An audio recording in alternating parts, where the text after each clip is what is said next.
wabarakatuh. Perkenalkan, saya Muhammad Erwin, Stambuk 083 2018 0179. Kami akan menjelaskan mengenai hasil wawancara kebijakan dan perencanaan pertanian dengan pemerintah daerah dan petani yang ada di Kabupaten Takalar. Kami dari kelompok 3 berjumlah 3 orang. Kami akan mempresentasikan terlebih dahulu hasil wawancara kami dengan responden pihak pemerintah daerah yang bernama Ibu Nur Hayati SP, umur 50 tahun, pendidikan terakhir sarjana, pekerjaan sekarang yaitu sebagai ketua bidang tanaman pangan dan hortikultura.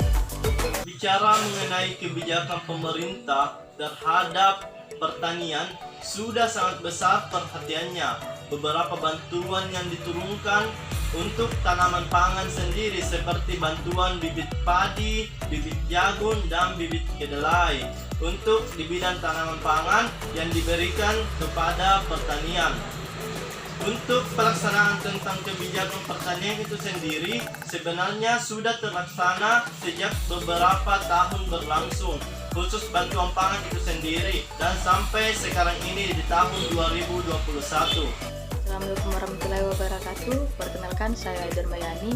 Di sini saya akan menjelaskan hasil praktek lapang kebijakan produksi pertanian, yaitu hasil wawancara kementerian terkait. Pelaksanaan kebijakan pertanian tersebar di kelompok tani yang ada di Takalar. Kebijakan pertanian berlaku untuk kelompok tani yang terdaftar di Gampokan seperti kelompok tani yang resmi. Dan kebijakan pertanian sejauh ini berjalan lancar dan beberapa tahun ke belakang. Ini memang sesuai dengan proposal, artinya bantuan ini turun pada saat dibutuhkan dan tepat waktu. Assalamualaikum warahmatullahi wabarakatuh. Perkenalkan, nama saya Rena Indriani, Stambuk 083 2018 0088. Di sini saya akan menjelaskan praktek lapang kebijakan produksi pertanian, yaitu hasil wawancara kementerian terkait. Seperti pupuk pas mau dibutuhkan langsung diturunkan atau ditangani oleh PSP. Kalau di sini itu khususnya untuk benih seperti benih jagung, kedelai, karena setiap bantuan ditangani dengan bidangnya masing-masing. Jadi selama penanaman selalu tidak pernah terlambat. Selama saya di sini alhamdulillah tepat waktu. Biasanya kan bantuan turun setelah tanam, tapi alhamdulillah sekarang musim jagung petani sudah hampir mau tanam. Jadi harapan untuk kebijakan mudah-mudahan tetap seperti itu, artinya ketika dia datang pada saat dibutuhkan. Dan mudah-mudahan untuk kedepannya tidak ada lagi keterlambatan, karena kapannya terlambat petani tidak tanam, tidak ada gunanya. Jadi harapan itu nanti untuk kedepannya bisa dipertahankan untuk turun tepat waktu. Selanjutnya kita akan berpindah ke responden untuk petani yang telah kami wawancarai. Responden kita ini bernama Bapak Firman, berusia 45 tahun dengan pendidikan terakhir yaitu SMA, pengalaman berusaha tani sudah 25 tahun, dan pekerjaannya itu sebagai petani sekaligus kepala dusun.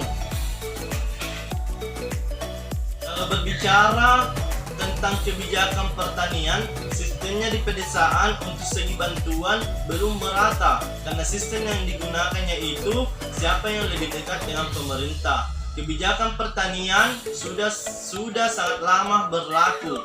Kebijakan pertanian tersebut dilaksanakan di desa setempat dan pembagiannya sekarang sudah mulai merata. Untuk kebijakan pertanian tersebut berlaku untuk semua petani, dan pelaksanaan kebijakan pertanian terkadang petani mendapatkan bantuan dan terkadang juga petani tidak mendapat, hanya sebagian saja yang mendapat bantuan tersebut. Untuk harapan sebagai seorang petani kepada pemerintah, baik itu pembagian bibit padi ataupun jagung, agar bisa lebih merata khususnya bagi petani yang ada di daerah pedesaan. Dan hasil praktek lapang kebijakan produksi pertanian. Jadi nama responden Abdul Wahid Limpo, umur 43 tahun, pendidikan SMA, selama berusaha tani kurang lebih 10 tahun. Jadi menurut Bapak Wahid, ini kebijakan pertanian yang ada di desa Sandrobone biasa saja atau sama saja di desa lain yang ada di Kabupaten Takalar. Pelaksanaan kebijakan terakhir dilakukan pada tahun 2020, yaitu penyaluran bibit jagung 1 kali. Kebijakan pelaksanaan pertanian dilaksanakan pada waktu pembagian pada kelompok tani sebanyak 5 kg per anggota. Kebijakan pertanian berlaku pada setiap warga di desa Sandrobone karena setiap warga memiliki kelompok tani. Kebijakan pertanian juga memiliki tujuan untuk mempermudah petani dan penanaman pertanian dan harapan Bapak Abdul Wahid yaitu berharap agar perhatian pemerintah lebih ditingkatkan lagi dan bantuan dimasukkan pada setiap tahun. Di sini saya akan menjelaskan kebijakan produksi pertanian. Nama responden Bapak Ogo, umur 49 tahun, pendidikan terakhirnya SMP, pengalaman bertani 3 tahun. Jadi menurut Bapak Deng Ogo ini yang ada di desa Sandrobone, Kabupaten Takalar, pemerintah terhadap pertanian itu biasa-biasa saja. Terkait pembagian bibit jagung pada tahun 2020 pada 2 kecamatan dan 4 desa 1 kelompok tani. Tapi yang mendapatkan bibit jagung cuman yang aktif saja di bidang kelompok pertanian. Yang tidak aktif di bidang kelompok pertanian itu dia tidak dapat bibit jagung. Jadi harapan Bapak Deng Ogo semoga bantuan lancar setiap tahunnya.